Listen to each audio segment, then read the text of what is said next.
Hi, I'm Blake Morphus from Morphus.com. Welcome to my video lesson on guitar hammer-ons. A hammer-on is a very common technique that involves taking your finger and slamming it down on a different note so that it sounds. So, for example, if I play the 7th fret here on the 3rd string, and I do a hammer-on onto the 9th fret. So I'm playing a D note and hammering onto the E note. So let me break down what exactly it is I'm doing. I'm just picking down one time on the 3rd string, and I'm playing this 7th fret here, and I'm just taking my 3rd finger and I'm hitting down on the 9th fret. So I only pick the string once, and then I hit down on the 9th fret with my 3rd finger.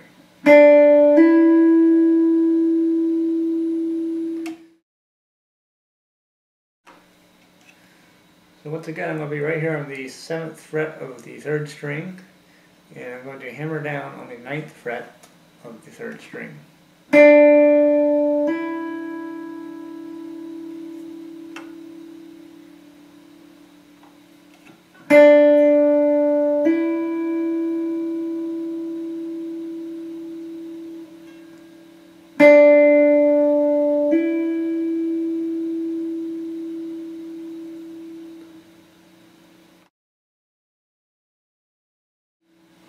So I want to point out that the 3rd finger is very commonly used to do a hammer-on, but it's not the only finger that can do it.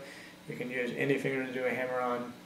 Generally, your 1st finger kind of plays as the anchor, so to speak, and your other fingers do the hammer-on. So if I was up here on the 12th fret and I wanted to do a hammer-on with my 2nd finger and my pinky, and play 13, 15, so 12, 13, 15. That's very common for multiple hammer-ons to occur, and it's also common that a hammer-on occurs with a pull-off. So if you haven't watched my lesson on pull-offs, you want to go back and watch that after this. So a pull-off in a hammer-on can be done multiple times. It can be done. You could do a hammer-on going up a scale. And lastly, one other thing you could do a hammer-on with is a bend.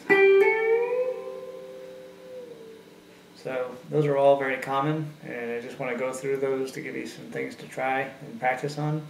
But my main goal here is just to try to teach you how to do a hammer-on very basically. So I'm going to go back and we're just going to practice playing right here on the 3rd string of the 7th fret, and we're going to slam down our 3rd finger and play it right there. And once you've got that down, you can go back and try some of the other things, doing multiple hammer-ons with multiple fingers, doing a bend, doing a pull-off, etc. And one thing I would like to point out is that when you're doing a hammer-on, it's good to have some good arch right here in your fingers. If you're very flat, then it's going to be a lot harder to do a hammer-on with the flat fingers there. So get some good arch in your fingers. If you need to move your thumb down on the neck, you can. And that's all there is to it. So I'm going to show a few close-ups, and hopefully you can get this technique down.